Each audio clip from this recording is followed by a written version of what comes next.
Neste encontro de hoje, voltamos para a nossa jornada do conhecimento na série de aulas promovidas pelo Instituto Fundação Álvaro Vale para o curso de Formação Política à Distância. Hoje nós conheceremos as razões da crise política que levou o presidente Jânio Quadros à renúncia do seu mandato presidencial.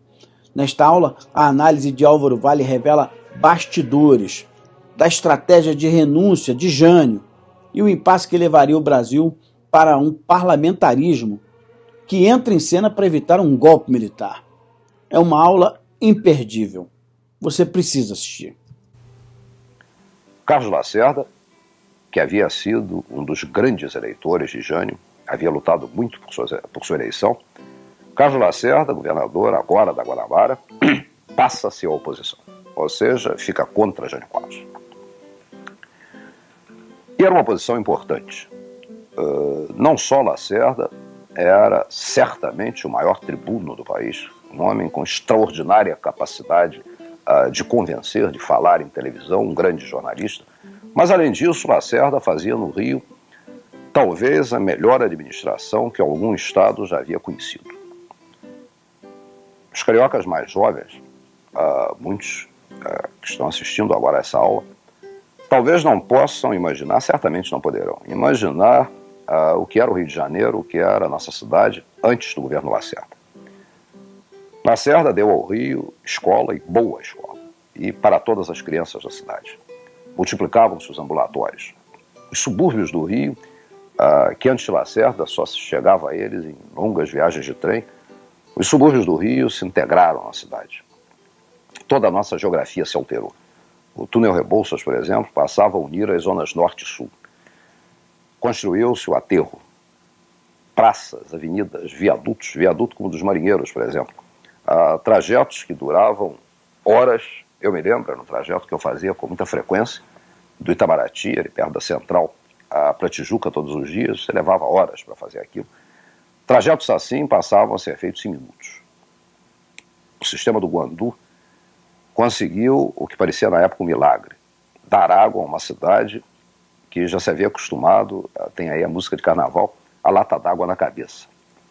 Então observem, por suas qualidades pessoais, por sua grande capacidade como jornalista e como orador, a oposição de Lacerda já seria um problema.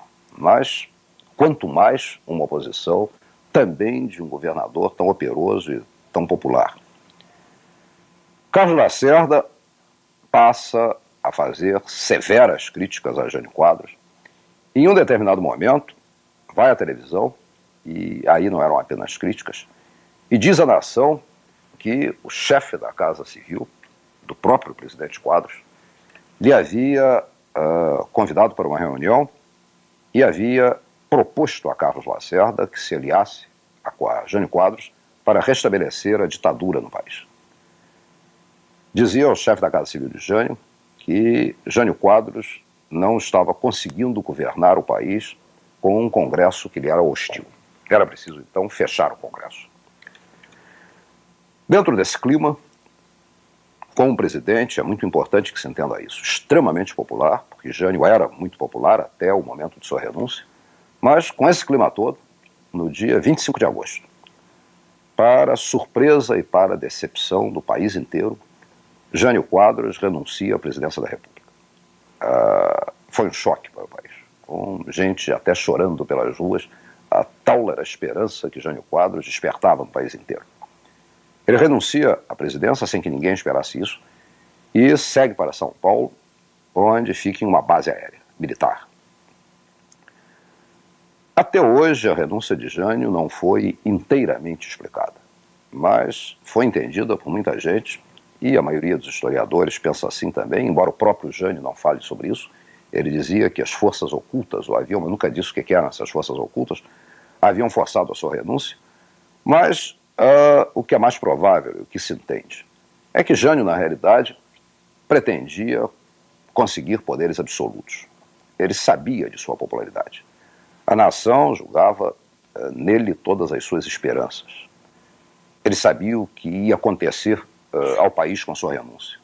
E o seu vice-presidente, João Goulart, vamos nos lembrar, não eleito na sua chapa, João Goulart não era aceito pelos militares brasileiros, em função de todo um passado, em suma, um pouco conturbado, com agitações, com muitos estímulos a agitações bastante típicas e conhecidas de João Goulart. E ainda por cima, esse vice-presidente estava viajando. E viajando onde? Ele estava na China, no outro lado do mundo. Nesse momento, Jânio renuncia.